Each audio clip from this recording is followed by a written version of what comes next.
ఇవి యెరూషలేము ప్రాంతం. యెరూషలేము ప్రాంతంలో వెనక ప్రక్కన ఉన్నామండి. ఈరోజు ఇజ్రాయెల్లో మిస్పా పేర్ టవర్ అనే సహవాసం ద్వారా ఇక ఇజ్రాయేలు ప్రాంతంలో ప్రార్థన చేయడానికి వచ్చాం.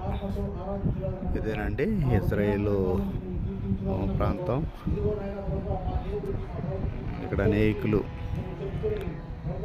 ఇతర దేశాల నుండి వచ్చిన క్రైస్తవులందరూ కూడా ఈ శనివార దినాన్ని యెరూషలేము కొరకును అలాగే క్రైస్తవుల కొరకును అందరి కొరకు కూడా ప్రార్థనలు చేస్తూ ఉంటారు. ప్రార్థన టవర్. ప్రసంగాలు చేస్తున్న వారిని బైబిల్లో మాటలు మాట్లాడగా అలాగే బ్రిటిష్ సంతాన్ని వారు